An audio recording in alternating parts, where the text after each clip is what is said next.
স্বাগত রাত 10টার সংবাদে আপনাদের সঙ্গে আছি আমি তাসনিমে জান্নাত অর্থে এবং আমি সজল দাস। দেখছিলেন শিরোনাম। এবারে পুরো খবর। এবার অনুষ্ঠিত হচ্ছে না জেএসসি ও জেডিসি পরীক্ষা। এই পরীক্ষা দুটি বাতিলের প্রস্তাবনায় সম্মতি দিয়েছেন প্রধানমন্ত্রী শেখ হাসিনা। শিক্ষা মন্ত্রণালয় এই তথ্য জানানো হয়েছে। একই সাথে করোনার কারণে শিক্ষা প্রতিষ্ঠানের চলমান ছুটি বৃদ্ধি করা হয়েছে আগামী ৩রা অক্টোবর পর্যন্ত। বিশেষজ্ঞরা বলছেন পরীক্ষা বাতিল করা হলেও অনলাইন ক্লাসে গুরুত্ব দিতে হবে, এতে শিক্ষার্থীরা লাভবান হবে। বিস্তারিত রিপোর্টে। বৃহস্পতিবার শিক্ষা মন্ত্রণালয়ের ঊর্ধ্বতন কর্মকর্তা এবং মন্ত্রণালয়ের অধীনে বিভিন্ন দপ্তর ও সংস্থার প্রধানদের অংশগ্রহণে করোনাকালীন ও করোনা পরবর্তী শিক্ষা ব্যবস্থা নিয়ে অনলাইন আলোচনা হয়। এ সময় শিক্ষামন্ত্রী ডাক্তার দীপুমণি বলেন, করোনাকালীন ও করোনা পরবর্তী শিক্ষা ব্যবস্থা কেমন হবে তা নিয়ে কাজ করছে সরকার। নিশ্চিত করেন এবারের জেএসসি ও জেডিসি পরীক্ষা হবে না। আমরা মনে করছি যে এই বর্তমান পরিস্থিতিতে শিক্ষা প্রতিষ্ঠান খোলা সমীচীন হবে না। আমরা সিদ্ধান্ত গ্রহণ করেছি যে আগামী ৩ অক্টোবর পর্যন্ত সকল শিক্ষা প্রতিষ্ঠান বন্ধ থাকবে। আলোচনা হয়েছে, সেটা আলোচনার পরিপ্রেক্ষিতে আমরা সিদ্ধান্ত নিয়েছি। এছাড়া মন্ত্রণালয়ের তথ্য ও জনসংযোগ কর্মকর্তার স্বাক্ষরিত বিজ্ঞপ্তিতে কওমি মাদ্রাসা ছাড়া দেশের সব শিক্ষা প্রতিষ্ঠানের ছুটি বৃদ্ধির বিষয়টিও জানানো হয়। ছুটি বাড়ানো হয়েছে আগামী ৩ অক্টোবর পর্যন্ত। আমি মনে করি যে এখনই বেশি জোর দেওয়া দরকার যে টিচিং লার্নিং এর উপরে। এটা যদি না দেওয়া হয় তাহলে আমরা অন্য দেশের চেয়ে পিছিয়ে পড়ব। শিক্ষা প্রতিষ্ঠানে পরবর্তী ক্লাসে উত্তীর্ণের বিষয়ে বিকল্প মূল্যায়ন পদ্ধতি কি হতে পারে সে বিষয়ে প্রস্তাবনা তৈরির নির্দেশনা এসেছে মন্ত্রণালয়ের বৈঠকে। গেল ১ এপ্রিল থেকে নির্ধারিত এইচএসসি ও সমমান পরীক্ষা মহামারীর কারণে আটকে আছে। তবে কওমি মাদ্রাসাগুলোকে স্বাস্থ্যবিধি মেনে ডিগ্রি ও মাস্টার্স পরীক্ষা নেওয়ার অনুমতি দিয়েছে সরকার।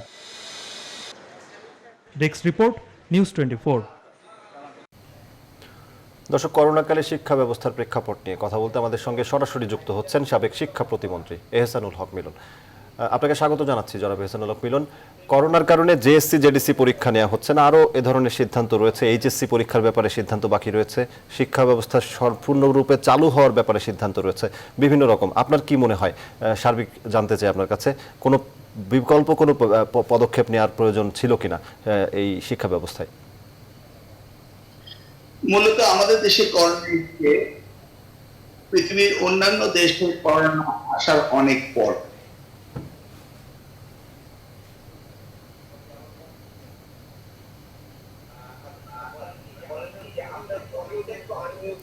আপনার আপনার আপনার আপনার অডিওটি শুনতে পাচ্ছি না, আমরা আনমিউট করতে হবে অডিও।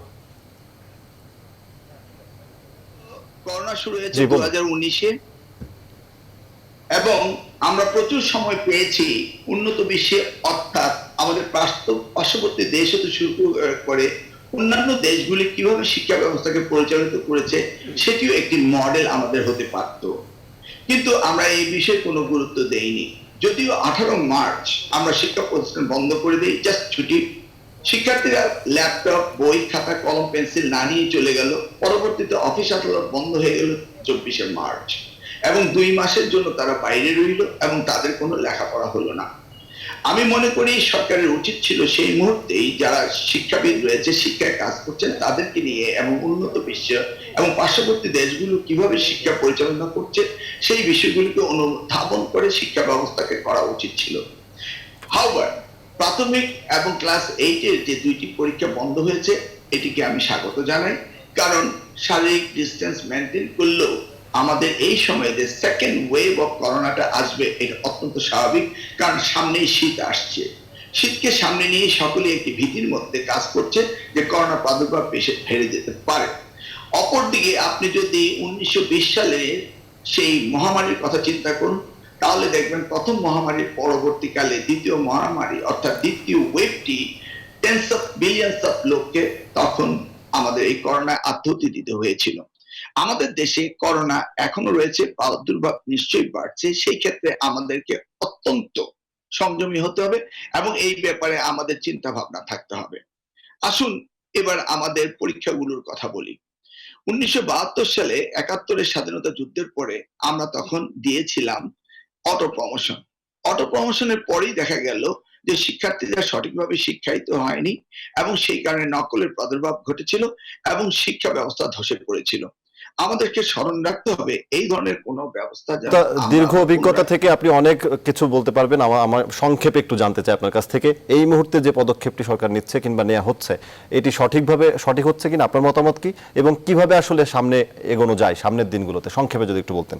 প্রথমত প্রাইমারি স্কুলের যে পরীক্ষাটি বন্ধ করেছে এটাকে আমি স্বাগত জানাই। ক্লাস 8 এর পরীক্ষাটি বন্ধ করা হয়েছে, এটাকে আমি স্বাগত জানাই। পরবর্তীকালে কওমি মাদ্রাসার পরীক্ষাগুলো চলবে এবং তাদের লেখাপড়া চলবে, এই বিষয়টিকে আমি কোনো অবস্থাতেই বুঝতে পারছি না কেন তারা আইসোলেটেড একটি কেস যে তারা করবে, সেটা আমি বুঝতে পারছি না। অনলাইন এডুকেশনকে আরো গুরুত্ব দিতে হবে। বিশ্ববিদ্যালয় হতে হায়ার এডুকেশন গুলো অনলাইনে গুরুত্ব দিয়েছে। সেই ক্ষেত্রে যদি মাধ্যমিক এবং উচ্চ মাধ্যমিক স্তরে শিক্ষকদেরকে এবং ইন্টারনেট প্রোভাইডারদেরকে ফ্রি ইন্টারনেট দিয়ে এবং বিদ্যুৎ সংযোগ বাড়িয়ে আমরা যদি তাদেরকে ক্লাস বাসায় বসে আমাদের একাডেমিক ক্যালেন্ডারে যা রয়েছে সেই শিক্ষা ব্যবস্থা যদি স্কুল থেকে তার ছাত্রছাত্রীদেরকে সঠিকভাবে করাতে পারে, তাহলে আমরা করোনার ভয়াবহ থেকে আমাদের ভবিষ্যৎ প্রজন্মকে অনেকটা সাবধানে অর্থাৎ দূরে রাখতে পারবো, এটাই আমার বিশ্বাস। জি, অসংখ্য ধন্যবাদ জনাব এহসানুল হক মিলন। আমাদের সঙ্গে যুক্ত হয়েছিলেন এহসানুল হক মিলন, সাবেক শিক্ষা প্রতিমন্ত্রী, জানাচ্ছিলেন বর্তমান শিক্ষা প্রেক্ষাপট নিয়ে তার মতামত। চীনের সিনোভ্যাককে বাংলাদেশে করোনা ভাইরাসের ট্রায়ালের জন্য অনুমতি দিয়েছে সরকার। এমন তথ্য দিয়ে স্বাস্থ্য মন্ত্রণালয় জানিয়েছে, WHO এর কাছে ভ্যাকসিন নিয়ে আবেদন করা হয়েছে। চীনের সাথে মন্ত্রণালয়ে আলোচনা হয়েছে। বেশ কিছু দেশের টিকা সম্পর্কে প্রধানমন্ত্রী কার্যালয়কে অবহিত করা হয়েছে। অন্যান্য দেশের মতো এবার বাংলাদেশেও স্বেচ্ছাসেবকদের ওপর ট্রায়াল হবে, যার খরচ বহন করবে চীন। বেসরকারি প্রতিষ্ঠান ICDDRBর সহযোগিতায় যত দ্রুত সম্ভব ট্রায়ালের এই কাজ শুরু হবে। ভারত এখনও তাদের ভ্যাকসিনের ট্রায়ালের অনুমতি চায়নি, চাইলে বিষয়টি ভেবে দেখা হবে বলেও জানায় স্বাস্থ্য মন্ত্রণালয়। আমাদের জানি সে অগ্রাধিকার ভিত্তিতে ভ্যাকসিনটা পায়, সেই কথাটার উপর আমরা জোর দিয়েছি এবং মাননীয় প্রধানমন্ত্রী সেই কথার উপরে জোর দিয়েছে। চাইনিজ গভর্নমেন্টের সাথে আলোচনা করবেন, চাইনিজ কোম্পানির সাথে আলোচনা করবেন, করে এই কাজটি যত তাড়াতাড়ি করা যায় তারা করবেন। দেশে করোনায় 24 ঘন্টায় আরও 45 জনের মৃত্যু হয়েছে। এ নিয়ে মোট প্রাণহানি 4127 জন। একদিনে 2436 জনের করোনার সংক্রমণ শনাক্ত হয়েছে। সব মিলিয়ে দেশে 3,04,583 জনের করোনা শনাক্ত হলো। নতুন 3,275 জন সহ মোট সুস্থ হয়েছেন 1,93,458 জন। স্বাস্থ্য অধিদপ্তরের প্রেস বিজ্ঞপ্তিতে এসব তথ্য জানানো হয়েছে।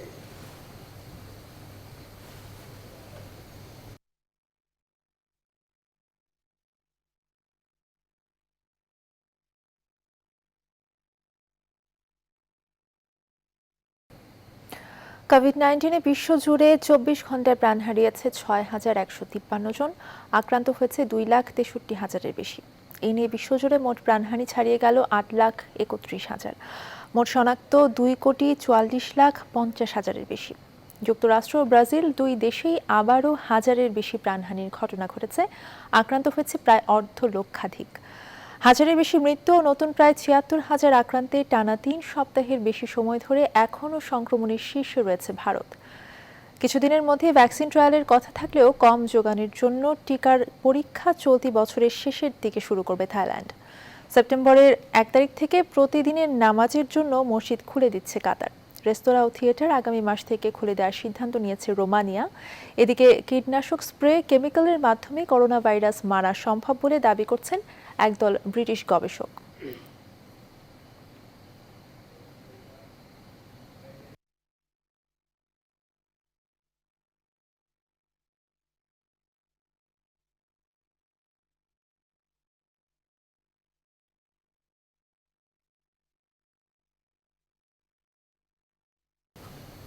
প্রধানমন্ত্রী শেখ হাসিনা জানিয়েছেন 2021 সালের মধ্যেই দেশে শতভাগ বিদ্যুতায়ন নিশ্চিত করবে সরকার।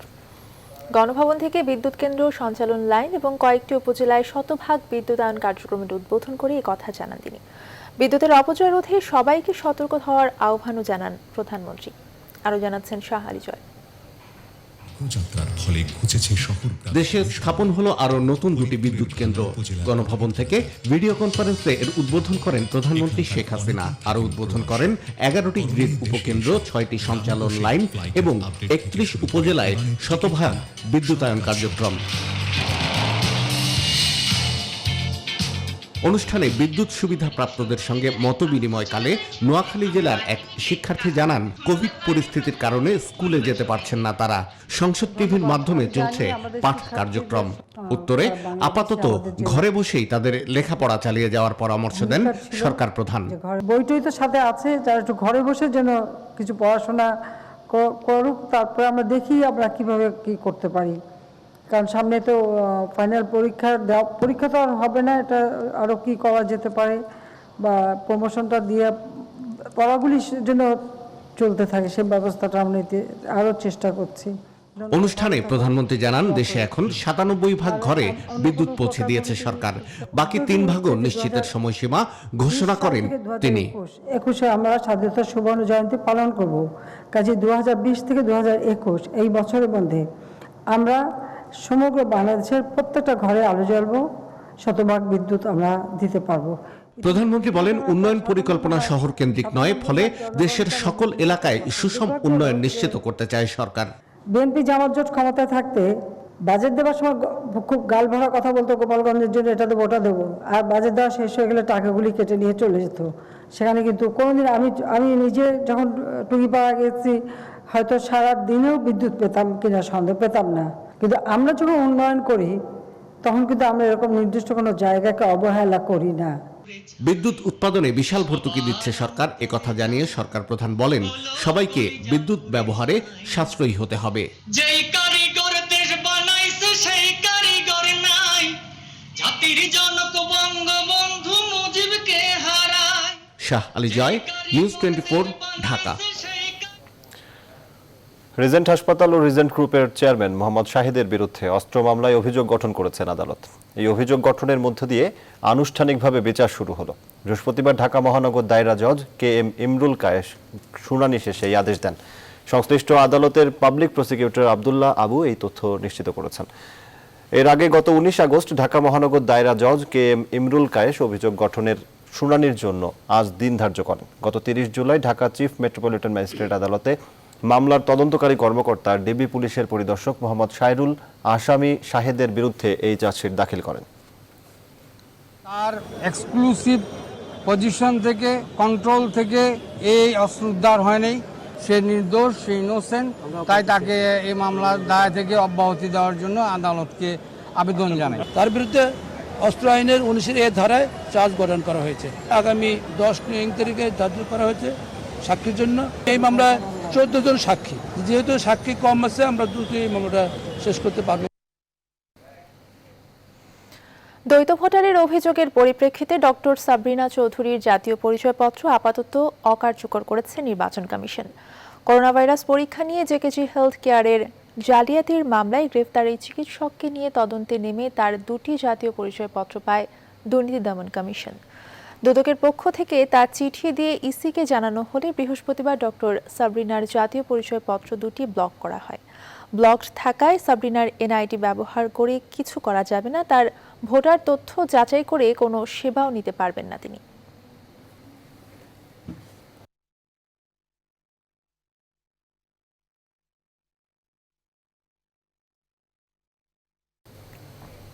বহিষ্কৃত যুবলীগ নেতা ইসমাইল হোসেন চৌধুরী সম্রাটের স্ত্রী ও ভাইকে জিজ্ঞাসাবাদ করেছে দুর্নীতি দমন কমিশন। চাঁদাবাজির মাধ্যমে অর্জিত 3 কোটি টাকার অবৈধ সম্পদের তথ্য সত্য নয় বলে জানিয়েছেন সম্রাটের স্ত্রী। দুদক সচিব বলছেন সম্রাটের আরও সম্পদ খোঁজা হচ্ছে। অন্যদিকে রূপপুর পারমাণবিক কেন্দ্রের বালিশ কাণ্ডে জিজ্ঞাসাবাদ করা হয়েছে 3 প্রতিষ্ঠানকে। বিস্তারিত জানাচ্ছেন আলী তালুকদার। বৃহস্পতিবার সকাল 10টায় দুদক কার্যালয়ে আসেন ক্যাসিনো কাণ্ডে আলোচিত বহিষ্কৃত যুবলীগ নেতা ইসমাইল চৌধুরী সম্রাটের স্ত্রী শারমিন চৌধুরী ও বড় ভাই ফরিদ আহমেদ চৌধুরী। রাজনীতিকে ব্যবহার করে চাঁদাবাজি আর টেন্ডার বাণিজ্যে প্রায় 3 কোটি টাকার অবৈধ সম্পদের সন্ধান পাওয়ায় সম্রাটের বিরুদ্ধে মামলা করে দুদক। দুদকের উপপরিচালক জাহাঙ্গীর হোসেন সম্রাটের দেশে ও বিদেশে গড়ে তোলা সম্পদের বিষয়ে জিজ্ঞাসাবাদ করে। জিজ্ঞাসাবাদ শেষে সাংবাদিকদের সাথে কথা বলেন তার স্ত্রী ও ভাই। সম্রাট কি ষড়যন্ত্র শিকার আপনার কাছে সেরকম মনে হচ্ছে। তাহলে তার যে অবৈধ সম্পদ, তার যে ক্যাসিনো বিষয়ে পুলিশ যে উদ্ধার করতেছে, দুদক যে 3 কোটি টাকা মামলা করলো, কেন করলো? আসলে এটাই তার ব্যক্তিগত ব্যাপার। ব্যক্তিগত ব্যাপারের সাথে যে কেন যে রাজনীতিকে জড়াচ্ছে আমি ঠিক এটা বুঝতেছি না। আমার কাছে যতটুকু ইনফরমেশন আছে আমি সেটা ওনাদেরকে দিছি। এর অর্থ যে অবৈধ সম্পদ বৈধ সম্পদ সেগুলো তো আপনারা ওনাদের কাছ থেকে জানতে পারবেন। সম্রাটের ক্যাসিনো আর টেন্ডার বাণিজ্য থেকে আরও সম্পদ রয়েছে কিনা তার খোঁজ চলছে বলেও জানান দুদক সচিব।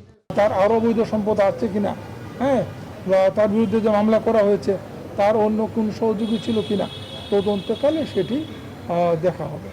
এদিকে রূপপুর পারমাণবিক বিদ্যুৎ কেন্দ্র প্রকল্পে বালিশকাণ্ডের ঘটনায় সাক্ষী হিসেবে ইউরেশিয়া, নিউ হোম অ্যাপ্লায়েন্স ও হাতিল এই 3 প্রতিষ্ঠানের কর্মকর্তাদের সাক্ষী হিসেবে জিজ্ঞাসাবাদ করেছে দুদক। আলী তালুকদার, নিউজ 24, ঢাকা। বেঁচে থাকার পরেও নারায়ণগঞ্জে স্কুল ছাত্রীকে হত্যার অভিযোগে দায়ের করা মামলায় আসামিদের স্বীকারোক্তি আদায় সংক্রান্ত বিচারিক আদালতের সব রেকর্ড ও মামলার তদন্তকারী কর্মকর্তাকে তলব করেছেন হাইকোর্ট। হাইকোর্টের বিচারপতি এম ইনায়েতুর রহিম এবং বিচারপতি মোহাম্মদ মুস্তাফিজুর রহমানের সমন্বয়ে গঠিত বেঞ্চ এই আদেশ দেন। এদিকে 3 আসামিকে মিথ্যা মামলায় গ্রেপ্তার করে জোরপূর্বক জবানবন্দি আদায়ের অভিযোগ তুলে ন্যায় বিচার দাবি করেছেন তাদের স্বজনরা। বিস্তারিত জানাচ্ছেন হাবিবুল ইসলাম হাবিব। স্কুল ছাত্রীকে গণধর্ষণের পর হত্যা করে মরদেহ নদীতে ভাসিয়ে দেয় আসামিরা। তারা আদালতে 164 ধারায় এ ঘটনা স্বীকার করে জবানবন্দি দেওয়ার 49 দিন পর ওই শিক্ষার্থী তার বাবাকে ফোন দিয়ে টাকা চায়। এ ঘটনা পুলিশকে জানালে 23 আগস্ট দুপুরে নারায়ণগঞ্জ বন্দরের নবীগঞ্জ রেল লাইন এলাকায় সুস্থ অবস্থায় পাওয়া যায় নিখোঁজ শিক্ষার্থীকে। ঘটনাটি আদালতের নজরে এনে একটি রিভিউ মামলা দায়ের করেন হাইকোর্টের আইনজীবী শিশির মুনির। এ বিষয়ে শুনানি নিয়ে আগামী 17 সেপ্টেম্বর 2 তদন্ত কর্মকর্তাকে তলবের পাশাপাশি নারায়ণগঞ্জের মুখ্য বিচারিক হাকিমকে সব নথি পাঠাতে বলেন হাইকোর্ট। যে এই মামলার যিনি আয়ু ছিলেন শামীম আল মামুন, তিনি আগামী 17 সেপ্টেম্বর সশরীরে হাজির হয়ে লিখিত ব্যাখ্যা দিবেন এবং আয়ু পরিবর্তনের পরে যাকে আয়ু দেওয়া হয়েছে তিনি মামলার সিডি সহ কেস ডায়েরি সহ ওই দিন আদালতে উপস্থিত থাকবেন। সাথে সাথে এই অ্যাবডাকশন এর মামলার যত রেকর্ড নিম্ন আদালতে আছে সব রেকর্ডটি সার্টিফাই করে হাইকোর্ট ডিভিশনে ট্রান্সমিট করার জন্য আদেশ দিয়েছেন। এদিকে ওই কিশোরী বেঁচে থাকলেও 3 আসামি কেন ধর্ষণের পর হত্যা করে লাশ নদীতে ভাসিয়ে দেওয়ার কথা স্বীকার করে জবানবন্দি দিয়েছেন তার ব্যাখ্যা চেয়েছেন নারায়ণগঞ্জ সিএমএম আদালত। নারায়ণগঞ্জ থানার আইও আসাদুজ্জামান সাহেবকে এবং ওসিকে নতুন আয়ু করছে, ওনাকে তলব করছে এবং সশরীরে হাজির হয়ে আগামী 2 কার্য দিবসের মধ্যে কারণ দর্শনের জন্য একটা শোকজ করছে। অন্যদিকে নারায়ণগঞ্জে এক মানববন্ধনে 3 আসামিকে মিথ্যা মামলায় গ্রেপ্তার করে জোরপূর্বক জবানবন্দি আদায়ের ঘটনায় সদর থানার ওসি এবং মামলার তদন্ত কর্মকর্তার শাস্তি দাবি করেছেন তাদের স্বজনরা। এই পুলিশ প্রশাসনকে বিচারের আওতায় এনে এবং আমাদের এই 3টি ছেলেকে যেন অচিরে মুক্তি দিয়ে দেন। যে মেয়ের নিয়ে মামলা ঘটনা ঘটছে, মেয়ে তো পাওয়া গেছে, মেয়ের মার বুকে ফেরত দিছে, আমার ছেলের বুকে ফেরত দিতে না। গত 4 জুলাই স্কুল ছাত্রী কিশোরী নিখোঁজ হলে 1 মাস পর 6 আগস্ট তার বাবা অপহরণ মামলা দায়ের করেন। হাবিবুল ইসলাম হাবিব, নিউজ 24, ঢাকা। রাতের সংবাদের এ পর্যায়ে বিরতি নিচ্ছে। ফিরছি আরো খবর নিয়ে, সঙ্গে থাকুন।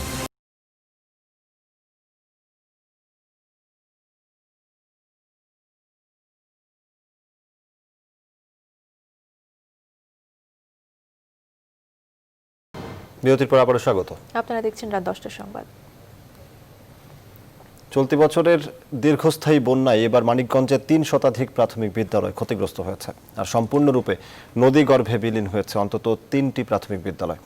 ক্ষতিগ্রস্ত প্রাথমিক বিদ্যালয়গুলোর মধ্যে মানিকগঞ্জ সদর উপজেলায় 70টি, ঘিওর উপজেলায় 68টি, সিংগাইর উপজেলায় 40টি, সাটুরিয়া উপজেলায় 49টি, হরিরামপুর উপজেলায় 15টি, শিবালয় উপজেলায় 30টি বিদ্যালয় এবং দৌলতপুর উপজেলায় 34টি বিদ্যালয় ক্ষতিগ্রস্ত হয়েছে।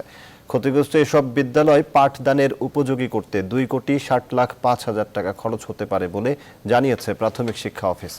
জেলা প্রাথমিক শিক্ষা কর্মকর্তা জানিয়েছেন, ইতোমধ্যে প্রাথমিক ক্ষয়ক্ষতির পরিমাণ নিরূপণ করে প্রাথমিক শিক্ষা অধিদপ্তরে পাঠানো হয়েছে।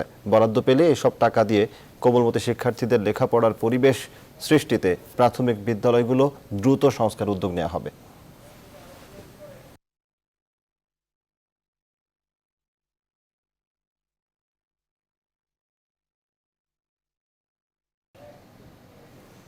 প্রাণী সম্পদ ও ডেইরি উন্নয়ন প্রকল্পের কেনাকাটায় দুর্নীতি হয়ে থাকলে দোষীদের বিরুদ্ধে কঠোর ব্যবস্থা নেওয়া হবে বলে জানিয়েছেন প্রাণী সম্পদ মন্ত্রী অ্যাডভোকেট সৌম্য রেজাউল করিম।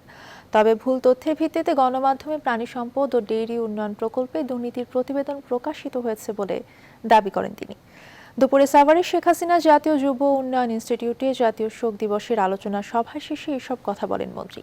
এ সময় উপস্থিত দুর্যোগ ব্যবস্থাপনা ও ত্রাণ প্রতিমন্ত্রী ডাক্তার এনামুর রহমান জানায়, বন্যায় ক্ষয়ক্ষতির একটি তালিকা তৈরি হচ্ছে, ক্ষতিগ্রস্তদের শিগগিরই সহায়তা দেওয়া হবে।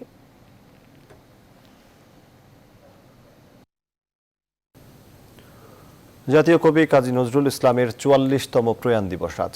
করোনার কারণে সীমিত পরিসরে নানা আয়োজনে পালিত হচ্ছে দিনটি। সকালে ঢাকা বিশ্ববিদ্যালয়ে সংস্কৃতি বিষয়ক মন্ত্রণালয়ের পক্ষ থেকে সচিব জাতীয় কবির সমাধিতে শ্রদ্ধা জানান। পরে ঢাকা বিশ্ববিদ্যালয়ের পক্ষ থেকে ও বিভিন্ন রাজনৈতিক দলের পক্ষ থেকে পুষ্পার্ঘ্য অর্পণ করেন কবির সমাধিতে। করোনার কারণে এবছর স্বাস্থ্যবিধি মেনে অনলাইনে আলোচনা সভার আয়োজন করা হয়েছে। এছাড়াও নজরুল ইনস্টিটিউটে প্রশাসনিক ভবনে ভার্চুয়াল আলোচনা সভা ও দোয়া মাহফিল অনুষ্ঠিত হয়। তার ৪৪তম মৃত্যুবার্ষিকীতে আমরা গভীর শ্রদ্ধার সাথে তাকে স্মরণ করি। করোনার কারণে আমাদের অন্য সকল অনুষ্ঠানের মতো মৃত্যুবার্ষিকীর অনুষ্ঠানগুলো কিছুটা সীমাবদ্ধ হয়েছে, তবুও আমরা স্বাস্থ্যবিধি মেনে তার স্মৃতিচারণে আলোচনা সভার আয়োজন করেছি সোশ্যাল মিডিয়াতে। সবুজ রঙের পোশাক পরা এক ঝাঁক তরুণ তরুণী, সবাই নিজ নিজ মোটরসাইকেলে তাদের সামনে গায়ে হলুদের সাজে এক কোণে মোটরসাইকেল চালাচ্ছেন। সবাইকে নিয়ে গায়ে হলুদের অনুষ্ঠানে কোণের যোগ দেওয়ার এই ভিডিও এখন সামাজিক যোগাযোগ মাধ্যমে ভাইরাল। এই কোণের নাম ফারহানা আফরোজ। তবে এমন আয়োজনকে ইতিবাচক হিসেবে দেখছেন যশোরের মানুষ। রিপন হোসেনের তথ্য ছবিতে দেখুন ডেস্ক রিপোর্ট।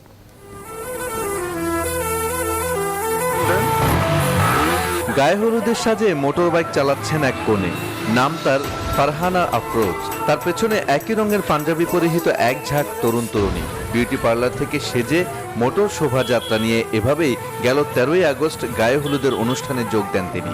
তার এই ভিডিও এখন সামাজিক যোগাযোগ মাধ্যমে ভাইরাল।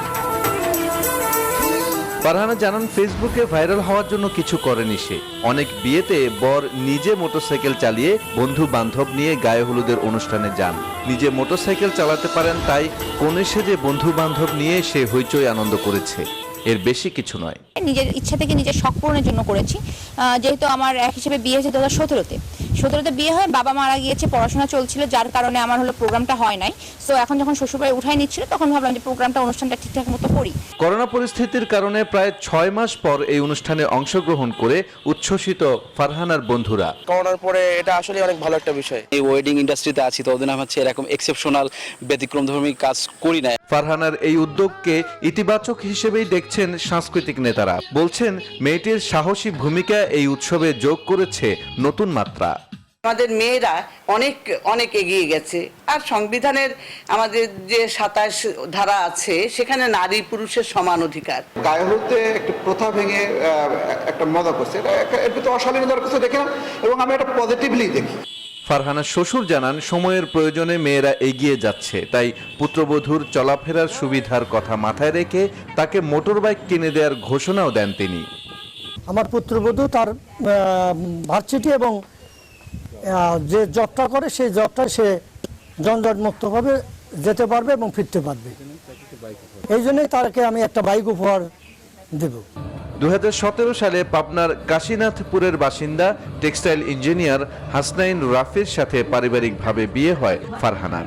তবে নানা কারণে আনুষ্ঠানিকতা হয়নি। চলতি মাসের 13 ও 14ই আগস্ট ছিল বিয়ের আনুষ্ঠানিকতা। Desk report, news 24। আরো একটি বিরতি নিচ্ছি, সঙ্গেই থাকুন।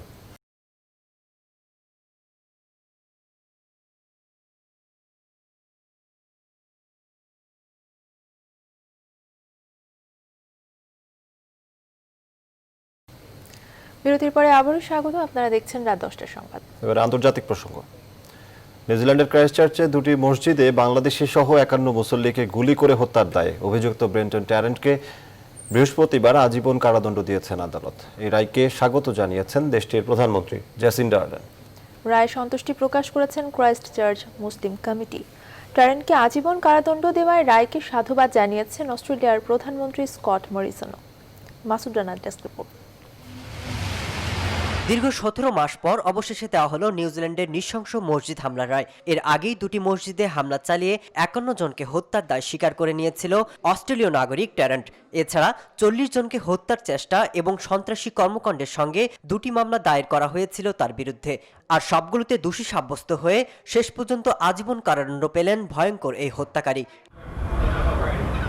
দক্ষিণ প্রশান্ত মহাসাগরীয় দেশটিতে মৃত্যুদণ্ডের বিধান না থাকায় তাকে যাবজ্জীবন কারাদণ্ড দেন বিচারক। তবে রায় ঘোষণার সময় তিনি বলেন, এত জঘন্য অমানবিক এই অপরাধের জন্য দোষীকে মৃত্যুর আগ পর্যন্ত আটকে রাখলেও পরিপূর্ণতা পাবে না এ শাস্তি। আর আদালতের এই রায়কে স্বাগত জানিয়েছে নিউজিল্যান্ডের প্রধানমন্ত্রী। এই রায়ে সন্তুষ্টি প্রকাশ করেছেন ক্রাইস্টচার্চের মুসলিম কমিউনিটি। এছাড়া এই রায়কে সাধুবাদ জানিয়ে নিউজিল্যান্ডের প্রধানমন্ত্রীকে ধন্যবাদ জানিয়েছেন অস্ট্রেলিয়ার প্রধানমন্ত্রী স্কট মরিসন। নিউজিল্যান্ড হামলায় আজ ভয়াবহ ওই সন্ত্রাসীকে সাজা দেওয়া হয়েছে। অস্ট্রেলিয়া আজ কলঙ্কমুক্ত।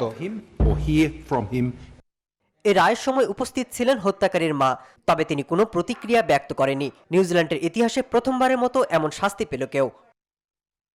মাসুদ রানা, নিউজ 24। রাতের সংবাদে আবারও বিরতি নিচ্ছি, সঙ্গে থাকুন।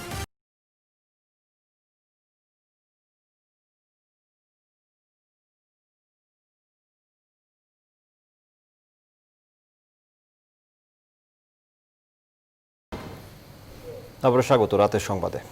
এবারে খেলার খবর। ফুটবল বিশ্বে এখন সবথেকে বড় আলোচনার বিষয় বার্সেলোনার ইতিহাসে সেরা খেলোয়াড় লিওনেল মেসির ক্লাব ছাড়ার সিদ্ধান্ত। বার্সা মেসি যুগলবন্দির অবসান কষ্টের কারণ হলেও এই খুদে জাদুকরের ভবিষ্যৎটা নিয়েও ভাবাচ্ছে মেসি ভক্ত দেশের ফুটবলারদের। মেসির সিদ্ধান্তকে সম্মান জানানোর পাশাপাশি ক্যারিয়ারের বাকি সময়ের জন্য শুভকামনাও জানিয়েছেন তারা। বিস্তারিত গালিব ইবনে রিয়াজের রিপোর্টে। ক্লাব সেরা কিংবা বিশ্বসেরা, ফুটবল সমর্থকদের মাঝে বিশ্বসেরা নিয়ে তর্ক বিতর্ক থাকতেই পারে, কিন্তু ক্লাব সেরা নিয়ে কারো দ্বিমত প্রকাশের জায়গা নেই। ফুটবল বিশ্বের এই শতাব্দীর আলোচিত এক নাম লিওনেল মেসি। নিজের ঘর ছেড়ে যাবার মতো কঠিন সিদ্ধান্ত যখন তিনি নিয়েই নিয়েছেন, তখন কোটি ভক্তের হৃদয়ে রক্তক্ষরণ হওয়াটাও অস্বাভাবিক কিছু নয়। বাদ পড়েননি দেশসেরা ফুটবলাররাও। তার সিদ্ধান্তকেও সম্মান দিতে চান মেসি ভক্তরা। মেসি যে বার্সেলোনা ছাড়ছে, এটা শোনার পর সবচেয়ে কষ্ট পাচ্ছে এবং সবচেয়ে বেশি আপনার আপসেট হচ্ছিল বার্সেলোনার ফ্যানরা। মেসি আসলে এই মুহূর্তে বার্সেলোনায় কোন অবস্থায় রয়েছে সেইটা একটা দিক। সে যদি মেন্টালি ভালো অবস্থা না থাকে, অবশ্যই তার ক্লাব ছাড়াটা একটা দিক। ন্যু ক্যাম্প ছেড়ে কোথায় যাবেন মেসি? ইউরোপের 3 ক্লাব মেসিকে ডেরায় ফেরাতে মাঠে নেমে পড়েছে। তবে সাবেক বার্সা কোচ পেপ গার্দিওলার অধীনে ম্যান সিটি হবে সঠিক ক্লাব, এমনটাই মনে করেন দেশের সাবেক ফুটবলাররা। বার্সেলোনা ছেড়ে ছাড়তে চাই, তাহলে আমি বলবো যে মেসি ম্যান সিটিতে যাক, কারণ ম্যান সিটি বর্তমান সময়ে খুবই ভালো টিম, আর সেখানে পেপ গার্দিওলার মতো কোচ আছে, তার সাথে অভিজ্ঞতা আছে আগের কাজ করার। মেসির সিদ্ধান্ত মেসি নিজেই নেবেন। যে ক্লাবেই পাড়ি জমাক মেসি, ভক্তদের ভালোবাসাটাও সঙ্গে নিয়ে যাবেন এই আর্জেন্টাইন খুদে জাদুকর। গালিব ইবনে রিয়াজ, নিউজ 24। আর এই ছিল রাতের সংবাদের আয়োজন। এতক্ষণ সাথে থাকায় ধন্যবাদ সবাইকে।